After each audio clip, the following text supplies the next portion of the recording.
പ്രധാനമന്ത്രിയെ അവഹേളിച്ച് flex board വെച്ച സംഭവത്തിൽ ബി.ജെ.പി. നടത്തിയ പ്രകടനത്തിന് നേരെ എസ്.എഫ്.ഐയുടെ പ്രകോപനം. കാലടി സംസ്കൃത സർവകലാശാലയിലേക്ക് ബി.ജെ.പി. നടത്തിയ പ്രതിഷേധ പ്രകടനത്തിന് നേരെ എസ്.എഫ്.ഐ പ്രവർത്തകർ ബൈക്ക് ഓടിച്ചു കയറ്റി. ബി.ജെ.പി. പ്രവർത്തകരെ കയ്യേറ്റം ചെയ്യാനും ശ്രമിച്ചു. വിവരങ്ങളുമായി ജിജീഷ് കരുണാകരൻ ചേരുന്നുണ്ട്. ജിജീഷ്, വലിയ പ്രകോപനമാണ് എസ്.എഫ്.ഐയുടെ ഭാഗത്തു നിന്ന് ഉണ്ടായത്. പ്രവർത്തകർക്ക് നേരെ ബൈക്ക് ഓടിച്ചു കയറ്റാനടക്കം ശ്രമം നടന്നു. എന്താണ് ഇപ്പോഴത്തെ ഒരു അവസ്ഥ അവിടെ?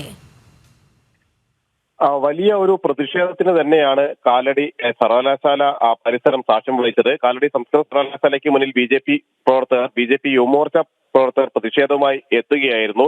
ഈ പ്രതിഷേധത്തിന് ഇടയിലേക്കാണ് ക്യാമ്പസിന് അകത്തു നിന്ന് എസ്.എഫ്.ഐ പ്രവർത്തകർ ബൈക്ക് ഓടിച്ച് പുറത്തേക്ക് ഈ പ്രതിഷേധം നടക്കുന്നതിന് ഇടയിലൂടെ ബൈക്ക് ഓടിക്കാൻ ശ്രമിച്ചത്. ഇത് ബി.ജെ.പി. പ്രവർത്തകരും യുവമോർച്ച പ്രവർത്തകരും ചോദ്യം ചെയ്തതോടുകൂടിയായിരുന്നു വലിയ തോതിലുള്ള സംഘർഷം ഉണ്ടായത്.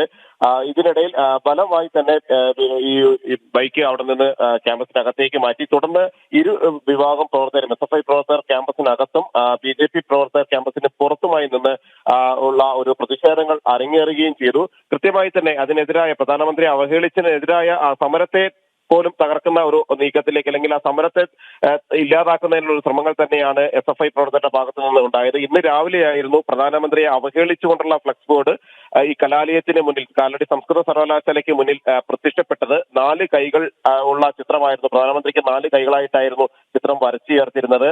മാത്രമല്ല അതിൽ ചൂലത്തിൽ കുത്തിയിറക്കിയ ഭ്രൂണത്തിന്റെ ചിത്രം പ്രതീകാത്മകം എന്ന രീതിയിൽ അത് അവതരിപ്പിച്ചിരുന്നു. അതോടൊപ്പം തന്നെ മിനാരങ്ങളുടെ ചിത്രം, അത് ഒരു കൈയിൽ മിനാരങ്ങൾ പിടിച്ച നിലയിലായിരുന്നു ഈ ചിത്രം ഉണ്ടായിരുന്നത്. അങ്ങനെ പൂർണ്ണമായും തന്നെ രാജ്യത്തിന്റെ പ്രധാനമന്ത്രിയെ അവഹേളിക്കുന്ന തരത്തിലുള്ള ഒരു ഫ്ലക്സ് ബോർഡ് തന്നെയാണ് കാലടി സർവകലാശാലയ്ക്ക് മുന്നിൽ ഇറങ്ങിയത്. പ്രത്യേകിച്ച് രാജ്യം ഒറ്റക്കെട്ടായി ഭീകരവാദത്തിനെതിരെ നിലകൊള്ളുന്ന അതേ സമയത്ത് തന്നെയായിരുന്നു ഇത്തരത്തിലുള്ള ഒരു നീക്കം ഉണ്ടായത്. ആരാണ് ഇത് വെച്ചത് എന്നത് സംബന്ധിച്ചുള്ള സൂചനകളൊന്നും തന്നെ ലഭിച്ചിരുന്നില്ല.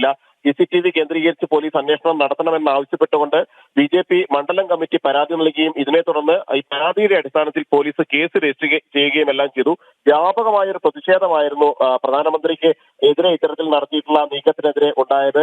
ഈ പ്രതിഷേധത്തിന്റെ ഭാഗമായിട്ടാണ് ബി.ജെ.പി. പ്രവർത്തകർ പ്രകടനമായി ക്യാമ്പസിന് പുറത്തേക്ക് എത്തിയത്. ഈ സമയത്താണ് എസ്.എഫ്.ഐ പ്രവർത്തകർ പ്രകോപനം സൃഷ്ടിക്കാൻ ശ്രമിച്ചതും ബി.ജെ.പി. പ്രവർത്തകർക്ക് ഇടയിലേക്ക് ബൈക്ക് ഓടിച്ചു കയറ്റിയതുമെല്ലാം തന്നെ. ഇപ്പോൾ സംഘർഷം പൂർണ്ണമായും തന്നെ അയഞ്ഞിട്ടുണ്ട്. ഇരുവിഭാഗം നേതാക്കളും ഇടപെട്ടാണ് പ്രശ്നങ്ങൾ പരിഹരിച്ചത്. ശരി, ജിജീഷാണ് വിവരങ്ങൾ പങ്കുവച്ചത്.